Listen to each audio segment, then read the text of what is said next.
પાટણ જિલ્લાના દિગડી ગામે આવેલા તમાકુ માર્કેટ યાર્ડમાં આજે વહેલી સવારે તમાકુની હરાજી શરૂ થયાની સાથે જ ખેડૂતોએ તીવ્ર વિરોધ નોંધાવતા હોબાળો કર્યો હતો। પરિણામે માર્કેટ યાર્ડના કર્મચારીઓએ તમાકુના પાકની હરાજી તાત્કાલિક બંધ કરી દીધી હતી। યાર્ડમાં તમાકુ વેચવા આવેલા ખેડૂતો પાકનો યોગ્ય ભાવ ન મળતા તેઓ રોષે ભરાયા હતા। ખેડૂતોએ સ્પષ્ટ જણાવ્યું હતું કે જ્યાં સુધી યોગ્ય અને વ્યાજબી ભાવ ન મળે ત્યાં સુધી અમે તમાકુ વેપારીઓને વેચીશું નહીં। ચાલુ વર્ષે પાટણ જિલ્લાના ખેડૂતોને એક પછી એક પાકો વેચવામાં મુશ્કેલીનો સામનો કરવો પડી રહ્યો છે। એક તરફ કુદરતી આફત તરીકે કમોસમી વરસાદે પાકને નુકસાન પહોંચાડ્યું છે, તો બીજી તરફ માર્કેટમાં તમાકુના ભાવ અત્યંત નીચા મળી રહ્યા છે, જેથી ખેડૂતોએ આર્થિક નુકસાન વેઠવું પડી રહ્યું છે। આજે દિગડી ખાતેના માર્કેટ યાર્ડમાં હરાજી દરમિયાન તમાકુના ભાવ માત્ર 1100 થી 1200 રૂપિયા સુધી જ પડ્યા હતા, જ્યારે ગત વર્ષે આજ તમાકુના ભાવ 2500 રૂપિયા સુધી બોલાયા હતા। તમાકુ લઈને આવ્યા હતા, ભાવ 1200 થી ચાલુ થાય 1100-1200 થી। ગાળીઓનો ભાવ છે, ભાવ છે, ખેડૂતોને મારવાનો ધંધો છે।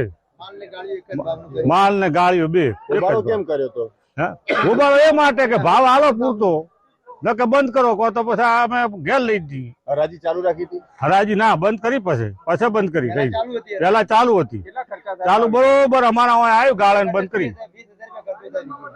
એક વીઘે કેટલો ખર્ચો તો થાય 20,000 થાય, 25,000 થાય, જેવું આપણે નિદમણ ને બધું જેવું ટીટવી તેવો। માંગ શું છે તમારી? માંગ અમારો પૂરતો ભાવ હાલે। કેટલો ભાવ? ભાવ અમારો હાવ ઓછો તો 2,000 ઉપર તો હોવો જ જોઈએ।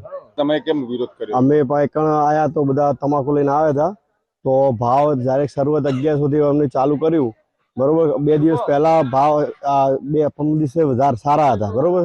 આજે આ ડાયરેક્ટ 1100 ચાલુ કર્યું, ખેડૂતો ડાયરેક્ટ જ એમને ભાવ પૂરતા નહીં મળ્યા, બરોબર। એટલે ખેડૂતોએ હોબાળો કર્યો, બરોબર।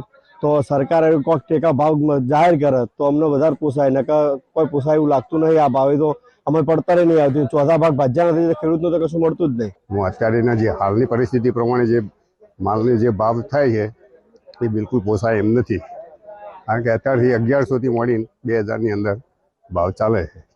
હકીકતમાં તો 2500 સુધીનો ભાવ મળે તો જ ખેડૂતોને પાલવી છે।